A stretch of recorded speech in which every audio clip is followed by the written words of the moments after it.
يهدي للتي هي أقوم فروجهم ذلك أزكى لهم إن الله خبير بما يصنعون۔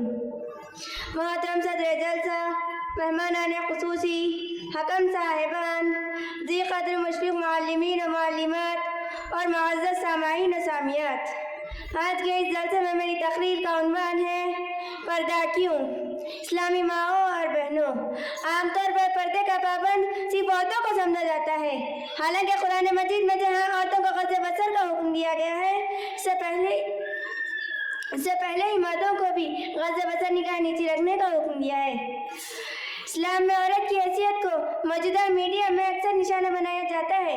پردے کے حوالے سے کہا جاتا ہے کہ عورت اسلامی شریعت کی محکوم اور باندھی ہے، حالانکہ پردہ عورت کا حق بھی ہے اور فرض بھی۔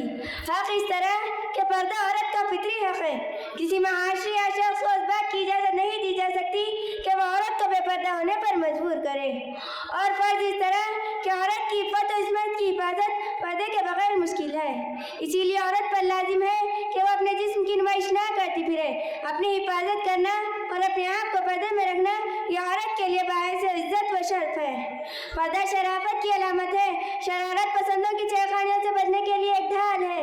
جب تک عورت پردے میں ہے، عورت کہلانے کی مستحق ہے، اور جب وہی عورت بازار کی نمائش بن جائے تو وہ عورت نہیں رہ جاتی، کیونکہ عورت کا معنی ہی یہ ہے کہ جس کو چھپایا جائے۔ کسی شاعر نے کیا خوب کہا ہے، دور بازار سے رہ کر تھی بڑی قیمتی شے، دور بازار سے رہ کر تھی بڑی قیمتی شے، ہوئی بے وزن خدا کر کے وہ بازاروں میں۔ پیاری ماؤں اور بہنوں، عام طور پر پردے کا پابند صرف عورتوں کو سمجھا جاتا ہے، حالانکہ قرآن مجید میں جہاں عورتوں کو غض بصر کا حکم دیا گیا ہے، اس سے پہلے ہی مردوں کو بھی غض بصر نگاہ نیچی رکھنے کا حکم دیا ہے۔ جیسا کہ اللہ تعالیٰ نے سورہ نور آیت نمبر 30 میں فرمایا، قُل لِّلْمُؤْمِنِينَ يَغُضُّوا مِنْ أَبْصَارِهِمْ وَيَحْفَظُوا فُرُوجَهُمْ ذَلِكَ أَزْكَىٰ لَهُمْ إِنَّ اللَّهَ خَبِيرٌ بِمَا يَصْنَعُونَ۔ مسلمان مردوں سے کہو کہ وہ اپنی نگاہیں نیچی رکھے اور اپنے شرمگاہوں کی حفاظت کرے، یہی ان کے لیے پاکیزگی ہے۔ لوگ جو کچھ کریں اللہ سب سے خبردار ہے۔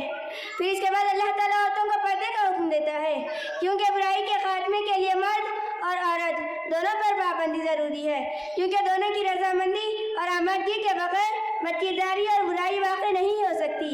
جیسا کہ اللہ تعالیٰ نے سورہ نور آیت نمبر 31 میں فرمایا، مسلمان عورتوں سے کہو کہ وہ بھی اپنی نگاہیں نیچی رکھے اور اپنی عصمت میں فرق نہ آنے دے، اور اپنی زینت کو ظاہر نہ کرے سوائے اس کے جو ظاہر ہو جائے، اور اپنے گریبانوں پر اونیاں ڈالے رہے، اور اپنی عائش کو کسی کے سامنے ظاہر نہ کرے سوائے اپنے خاوندوں کے یا اپنے والد کے یا اپنے سسر کے یا اپنے لڑکوں کے یا اپنے خاوند کے لڑکوں کے یا میل جول کی عورتوں کے یا غلاموں کے یا ایسے نوکر چاکر مردوں کے جو شہوت والے نہ ہوں، اور ایسے بچے جو عورتوں کی پردے کی باتوں سے واقف نہیں، اور اس طرح سے زور زور سے پاؤں مار کر نہ چلے کہ ان کی پوشیدہ زینت معلوم ہو جائے۔ اس آیت کریمہ کے شان نزول میں حضرت عائشہ رضی اللہ عنہا فرماتی ہے، اللہ تعالیٰ نے پہلے ہجرت کرنے والے عورتوں پر رحم فرمائی۔ جب اللہ تعالیٰ نے یہ آیت نازل فرمائی تو انہوں نے موٹی چادروں کو پھاڑ کر اونیاں بنا لی۔ سبحان اللہ۔ آئیے ایک مثال سے پردے کی اہمیت کا اندازہ لگائیں کہ پردہ کیوں؟ فرض کرے دو لڑکیاں ہیں، دونوں خوبصورت ہیں، ایک گلی میں جا رہی ہیں، ان میں سے ایک پردے میں ہے اور دوسری پردے میں نہیں ہے۔ راستے میں کوئی بدماش لڑکی کو چھیڑنے کے لیے کھڑا ہے، وہ کس سے چھیڑ چھاڑ کرے گا؟ باپردہ لڑکی سے یا بے پردہ لڑکی سے؟ ایسی لڑکی جو پردے میں نہ ہو بالواسطہ طور پر مخالف جنس کو بدکاری اور چھیڑ چھاڑ کی دعوت دیتی ہے۔ لہذا قرآن صحیح کہتا ہے کہ پردہ عورت کو چھیڑ چھاڑ سے محفوظ رکھتا ہے۔ آخر میں اللہ تعالیٰ سے دعا ہے کہ اللہ تعالیٰ ہم تمام عورتوں کو باپردہ رہنے کی توفیق عطا فرمائے۔ آمین۔ والسلام علیکم ورحمۃ اللہ وبرکاتہ۔ اس ویڈیو کو آپ اپنے رشتہ دار اور دوست احباب کے ساتھ ضرور شیئر کریں اور سبسکرائب کریں اور بیل آئیکن کو دبانا نہ بھولیں۔